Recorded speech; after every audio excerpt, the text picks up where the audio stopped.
কিছু বলবো নাকি তুমি? তুমি নাকি এই এলাকার সবচেয়ে বড় উকিল? হ্যাঁ, মানুষ তো তাই বলে। কেন, তোমার কোনো সন্দেহ আছে? না না, তোমার সাথে আমার কথা আছে।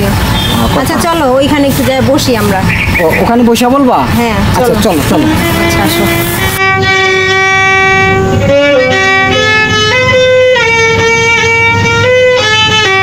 বসো বসো বসো। আচ্ছা ঠিক আছে, বলো বলো, তোমার কি আরজি বলো। আসলে বিষয়টা হইতাছে কি, আমি একটা মামলা করতে চাই। মামলা অবশ্যই করবা। তাতে মামলার কারণটা কি? ওই যে মানুষ আমার মিথ্যা অপবাদ দিতেছে। তাই নাকি? তোমার নামে মিথ্যা অপবাদ দেয়? একটু কঠিন বিচার করা দরকার। হ্যাঁ, যত ভুয়া টুয়া মানে যেগুলো আমি না করি সেগুলো আমার নামে রটাইতাছে।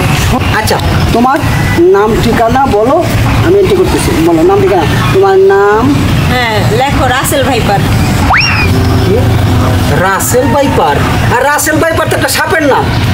আরে আমি তো ওইটাই। আর এইটা কি কইতেছো তুমি? কি সাপ? হ্যাঁ আমি সাপ। তোমার বিশ্বাস হয় না? না। আচ্ছা ঠিক আছে, দেখো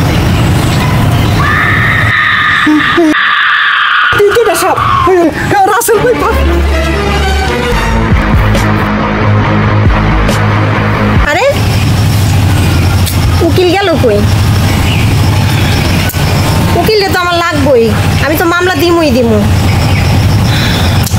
আরে ওই তো।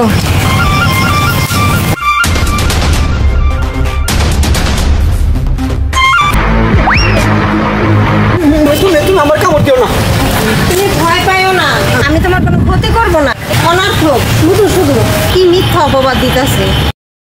আমার নামে বলতেছে আমি রাসেল ভাইপার, মানুষের দৌড়ায় কামড় দেই, আমার বিষ নাকি অনেক মারাত্মক, 5 সেকেন্ড তো মানুষ টিকে না।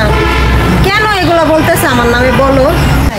আরে আমি যদি কামড়াই মানুষরে, আমার ভারতে কি লোকের অভাব আছে কও? তাহলে আমি বাংলাদেশে কেন মানুষরে দৌড়ায় কামড় দিতে যাব? আমার চেয়ে কত বিষধর সাপ রয়ে গেছে। শুধু শুধু কেন আমার এই যে মিথ্যা প্রচারণা চালাইতেছে আমার নামে? আচ্ছা আমি কথা দিলাম, তুমি আমার কোনো ক্ষতি করো না। আমি তোমার হইয়া মুখ করবো, যাতে মানুষ এই রাসেল ভাইপারে অযথা মারতে না যায়, অযথা অপবাদ না দেয়। আমি সেই পক্ষে কাজ করি। এই জন্যই মামলা করব। আচ্ছা আচ্ছা আমি কথা দিলাম, আমি তোমার পক্ষ হয়ে আমি মামলা করবো কোর্টে। হ্যাঁ আচ্ছা আচ্ছা যাই। আচ্ছা মনে করে কিন্তু মামলাটা কইরো। আচ্ছা করবো।